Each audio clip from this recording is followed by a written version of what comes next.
Nous avons voulu, avec JFK Park, mener une mission assez originale qui est d'utiliser la période du Covid pour mesurer la consommation réelle de tabac. Personne n'a pu aller à l'étranger ou consommer de façon frauduleuse dans la rue.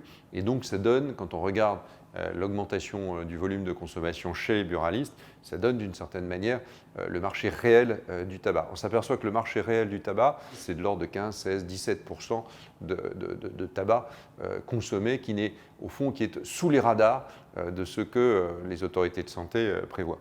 Donc nous avons voulu montrer qu'il y avait à la fois un affaiblissement des politiques de santé, puisqu'il est consommé plus de tabac qu'on ne croit, et en même temps un affaiblissement des recettes fiscales de l'ordre de 2 à 3 milliards. Notre mission a permis de formuler 11 recommandations. Pour diminuer le marché parallèle, il convient d'harmoniser la fiscalité du tabac au niveau européen et d'abaisser les seuils minimaux d'importation. Il faut bien évidemment aussi continuer à accompagner nos buralistes dans la perspective de nouvelles hausses de prix.